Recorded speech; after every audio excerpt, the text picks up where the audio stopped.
Hola.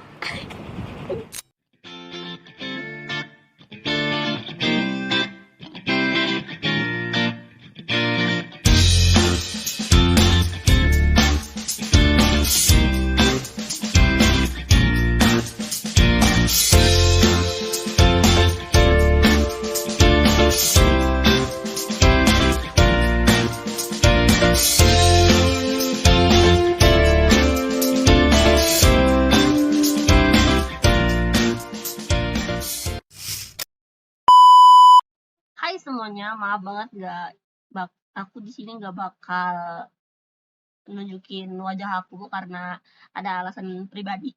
Ada ada gitulah pokoknya internal. Jadi, oh, biar lucu kenalin kita kenalan dirinya di mana ya? Not. Ini tugas, ini tugas.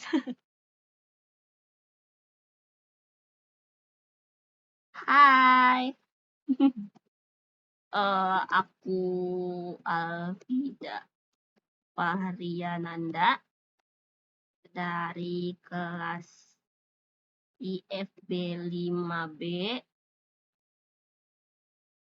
NIM-ku 21111068 dari Fakultas Ilmu Komputer Universitas Mulia. Hai. Oke, udah ya. Udah. Maaf banget kan. Sekali lagi maaf banget karena aku nggak nampilin muka karena alasan pribadi. Jadi kita lanjut. Di sini aku bakal nunjukin ke kalian soal apa itu ERD. Tapi kita langsung pakai studi kasus. Oke, aku bakal cari dulu studi kasusku. Tadi aku kayaknya udah buka sih di sini. Oh ya betul, sini. Ini laporan aku. Ini laporan aku bareng temen. Karena emang tugas kelompok, tapi videonya emang mau sendiri-sendiri aja, biar lebih enak. Oke, jadi di sini ini studi kasusnya. Bisa studi kasusnya. Oke, kita buka ini dulu deh, ERD-nya. Aku pakai di web sih, ERD plus login. Pakai email kampusku sendiri. Loh? Kok page not found? Lokat dulu deh. Lah, aku nggak mau login. Tunggu ya. Oh, nih. Di sini sign up di Google aja karena aku kemarin sempat semester lalu juga pakai ini buat bikin ERD. Nah, loading ya, guys. Ini banyak banget dari semester lalu. Semester lalu. Banyak kan?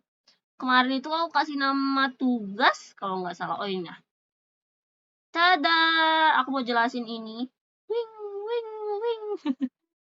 Mau jelasin ini sedikit. Tapi kita lihat ke tadi dulu, ke sini ada studi kasusnya. Jadi di studi kasus ini, kayaknya tadi aku udah ngomong apa itu ERD ya? Ah, di sini.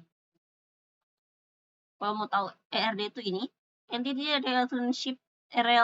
Relationship Diagram, buntal tablilit, merupakan alat visual untuk mendeskripsikan dan mempresentasikan struktur data dalam suatu sistem atau basis data. Jadi yang dimaksud sistem itu, iklan.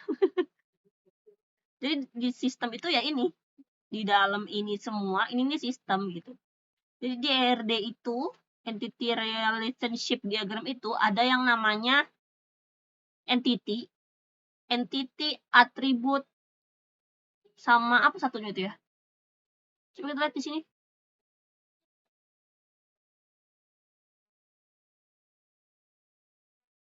Ada yang namanya entity, atribut, relasi, sama satunya kardinalitas.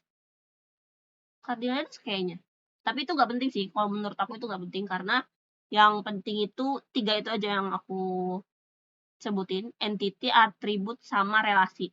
Nah, entity itu yang di sini, yang kotak. Biasanya dia disimbolin sama kotak. Jadi ini entity semuanya ada 1, 2, 3, 4, 5, 6, 7.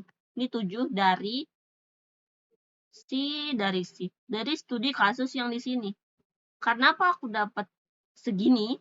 1, 2, 3, 4, 5, 6. 1, 2, 3, 4, 5, 6, 7, 8. 8 enggak sih ini? 1, 2, 3, 4, 5, 7, 8. Iya. 8 entity ini karena dari si studi kasus ini. Coba deh kita baca. Dalam sebuah case perkuliahan, seperti yang kita tahu, perkuliahan akan berjalan lancar karena ada dosen, mahasiswa, mata kuliah, jadwal kelas, tagihan, dan nilai. Nah, dari yang petunjuk pertamanya aja udah ketemu nih si entity-nya ini apa aja gitu. Jadi entity-nya itu ya ini. Aduh, maaf. Gitu. Dah. Terus poin lainnya, mahasiswa diperbolehkan mengambil kartu rencana studi yang ingin diambil pada setiap semester. Dosen bisa mengajar lebih dari satu mata kuliah. Lalu jadwal terbentuk dari gabungan informasi mata kuliah dan kelas, dan mahasiswa yang mengambil jadwal yang tersedia akan membentuk kartu rencana studi. KRS yang terbentuk merupakan informasi mata kuliah yang diambil mahasiswa, tagihan perkuliahan, dan informasi nilai soal mata kuliah yang diambil tersebut gitu. Nah, di dalam ERD plus ini yang aku buat. Nah, sudah ketahuan kan tadi si entity-nya itu apa aja.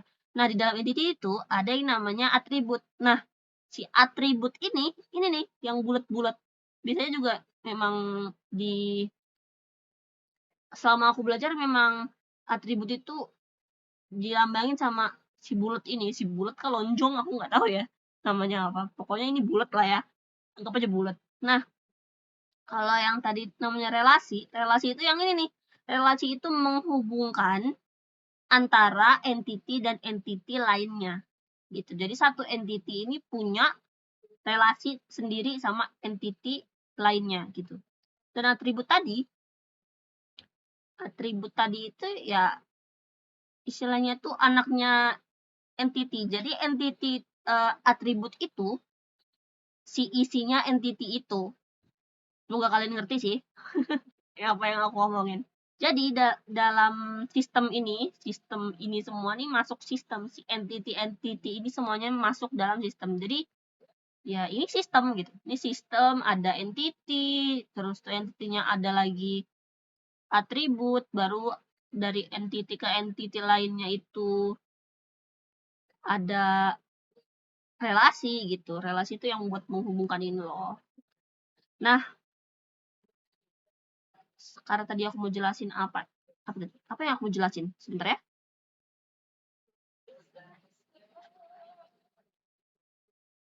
Oke. Nah, aku mau ya sebenarnya aku udah ngejelasin sih sebenarnya dari tadi, cuma ya gitu. Aku mau jelasin kenapa sih harus gitu. Entity ini harus nyambung ke entity yang lain ya, karena ini studi kasusnya ini udah ngomong nih. Nih coba aja kita ambil salah satu dari dosen bisa mengajar lebih dari satu mata kuliah. Nah, si dosen ini tadi, si dosen dengan punya atribut ini, dia bisa ngambil lebih dari satu mata kuliah. Nah, jadi tadi karena si dosen bisa mengajar, dosen bisa mengajar lebih dari satu mata kuliah. Nah, jadi entity si dosen sama mata kuliah, relasinya itu mengajar. Jadi disambungin sama yang namanya mengajar. Kalian pasti bingung kenapa ini ada one many ini, pasti kalian nanya. Nah, ternyata yang aku baru ingat itu namanya kardinalitas. Nah, kardinalitas itu yang menghubung istilahnya itu kalau aku ngertinya kayak sisi luar. Gimana ya jelasinnya? Pokoknya si kardinalitas ini ya si relasi ini loh, tapi si kardinalitas ini yang ini nih yang aku tunjukin, yang bentuknya itu bisa kayak gini, Bisa kayak gini atau bisa kayak gini yang lihat di mahasiswa ini. Nah,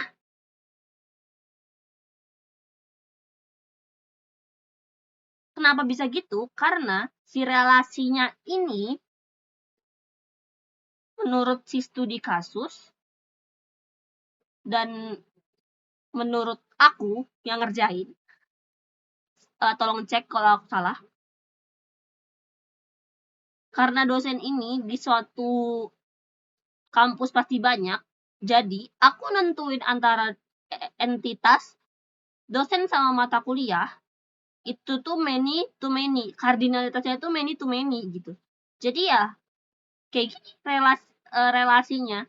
Jadi banyak dosen mengajar banyak mata kuliah, karena nggak mungkin satu dosen tuh cuma ngajarin satu mata kuliah. Coba deh kalau misalnya kalian mau lihat, tolong perhatiin ini sama ini. Misalnya kalau kita ubah jadi dosennya tuh dosennya itu satu, dosennya satu, ini tuh ubah nih, dosennya satu, terus tuh mata kuliahnya banyak. Nah ini tuh ubah nih, ini ubah nih. Bisa sebenarnya kayak gini, salah satu dosen mengajar banyak mata kuliah, tapi karena di studi kasusnya bilang dosen bisa, tapi karena studi kasusnya itu kita ngambil tema KRS, kartu rencana studi, jadi aku naruh antara dosen sama mata kuliah ini many to many gitu. Karena ya di logika aku gitu, dosen itu banyak. Kalau cuma buat kalau misalnya dosen itu banyak bisa ngambil mata kuliah, dan di satu KRS juga pasti ada satu dosen yang bisa ngajar 2 mata kuliah di satu kelas gitu. Aku sempat ada pengalaman 2 semester kalau nggak salah, ada satu dosen yang ngajar 2 mata kuliah di kelas aku gitu. Makanya aku taruh di sini many to many. Nah, sama kayak yang lain, kayak misalnya ini ada one to one antara KRS sama nilai. Jadi KRS jadi logika yang aku tangkap itu, KRS itu untuk satu mahasiswa itu satu KRS setiap semester yang dia ambil, dan KRS ini pasti ngandung nilai-nilai punya mahasiswa dari mata kuliah yang ada di KRS gitu. Jadi aku simpulin di sini, relasi antara antara nilai sama KRS ini ya one to one. Karena apa? KRS satu mahasiswa punya satu KRS, dan KRS-nya ini nangkup banyak sih sebenarnya. Cuma maksudnya bisa satu nilai yang dipunya mahasiswa gitu. Tolong koreksi banget kalau aku salah ya. Nah, jadi kalau ada nih mana ya? Nah, nih misalnya ada juga yang kayak one to many, ini antara mahasiswa sama mata kuliah. Nah, logikanya mahasiswa tuh satu, tadi ngambil KRS kan, udah ngambil KRS pasti ada namanya mata kuliah gitu. Dia ngambil mata kuliah, gak mungkin satu mahasiswa ngambil kartu rencana studi satu semester cuma ngambil satu mata kuliah. Logika aku gitu. Jadi aku taruh di sini, one too many gitu. Nah, kalau ini untuk jadwal, ini many to one karena jadwal sama mata kuliah direlasikan jadi many to one karena jadwal untuk satu mata kuliah itu bisa banyak gitu. Jadi jadwal dijadwalkan mata kuliah. Jadi mata kuliah ini juga bisa dibalik. Cuma nggak satu mata kuliah itu nggak cuma satu aja jadwalnya dalam seminggu gitu. Pasti bisa lebih dari seminggu, bisa lebih dari 2 hari atau 3 hari, atau bisa full gitu. Nah, jadi dalam studi kasus yang di sini itu, yang kita minta dibikin sistem, ya ini, selesai sistemnya.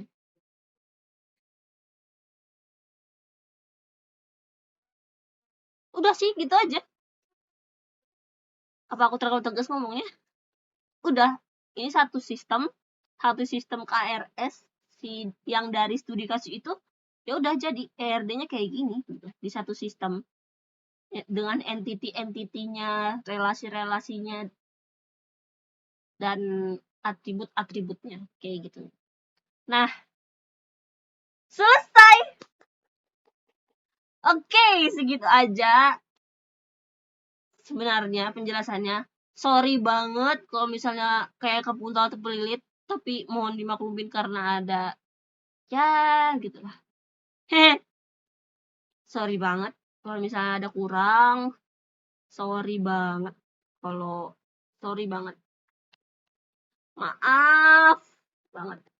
Maaf banget kalau ada salah-salah kata atau yang kurang kalian pahamin. Oke, segitu aja dari aku. Makasih banyak banget udah maklumin aku di video kali ini. Makasih banyak semuanya. Makasih banyak ya.